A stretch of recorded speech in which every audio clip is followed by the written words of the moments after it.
ये पूरा षटभुज यानी हेक्सागॉन गुलाबी रंग से छायांकित किया हुआ है। तो चलिए मान लेते हैं कि ये एक होल को दर्शाता है, क्योंकि ये पूरा षटभुज छायांकित है। मैं ये पता करना चाहता हूं कि इनमें से कितने षटभुजों का 2/3 भाग छायांकित किया गया है। तो अब हम ये पता करेंगे कि इन सभी में से कितने षटभुजों का 2/3 भाग छायांकित है। मैं चाहूंगा कि इस वीडियो को रोककर आप पहले से खुद करने की कोशिश करें। मैं मान लेता हूं कि आपने कोशिश की होगी। चलिए अब इसे मिलकर हल करते हैं। हम इन षटभुजों का 2/3 भाग पता करना चाहते हैं, और इन षटभुजों का 2/3 भाग क्या होगा ये समझने के लिए हम एक षटभुज को 3 बराबर भागों में बांटेंगे। चलिए एक षटभुज बनाते हैं। अब हम इसे 3 बराबर भागों में बांटेंगे। तो यहां इस षटभुज का केंद्र यानी सेंटर है, और ये इस षटभुज का 1/3 भाग है। अब अगर मैं यहां एक और रेखा खींचता हूं तो ये षटभुज 3 बराबर भागों में बट जाएगा, 1, 2 और 3। ये देखने में त्रिविमीय घन जैसा लग रहा है, लेकिन मैंने यहां एक त्रिविमीय घन नहीं, एक षटभुज बनाया है। तो ये तीनों इस षटभुज के 1/3 भाग हैं। ये 1/3 भाग है, ये 1/3 भाग है, और ये भी 1/3 भाग है। लेकिन हमें 2/3 भाग पता करना है, मतलब इनमें से 2 1/3 भाग। इसे थोड़ा साफ करता हूं, और अब इसके पहले 1/3 भाग को छायांकित करता हूं, फिर दूसरे 1/3 भाग को छायांकित करता हूं। तो अब मैंने इस षटभुज का 2/3 भाग छायांकित कर लिया है।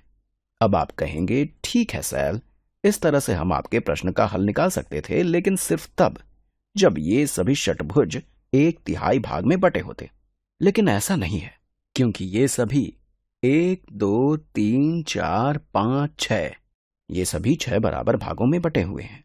अब हम ये कैसे पता करेंगे कि इन सभी के कितने भागों को छायांकित करना इस षटभुज के 2/3 भाग को छायांकित करने के बराबर है? तो आपको ज्यादा परेशान होने की जरूरत नहीं है, क्योंकि हमें बस इतना करना है कि इस षटभुज को, जिसे हमने 3 बराबर भागों में बांटा है, उसे अब 6 बराबर भागों में बांटेंगे। और ये हम कैसे करेंगे? इसके लिए हम इस षटभुज के प्रत्येक 1/3 भाग को 2 बराबर भागों में बांटेंगे। इस भाग को हम इस रेखा द्वारा 2 बराबर भागों में बांटेंगे, इस भाग को इस रेखा द्वारा बांटेंगे, और इस भाग को इस रेखा द्वारा 2 बराबर भागों में बांटेंगे।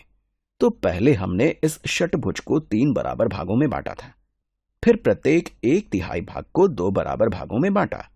इसलिए अब यह षटभुज 6 बराबर भागों में बट चुका है। इसे यहां लिखता हूं।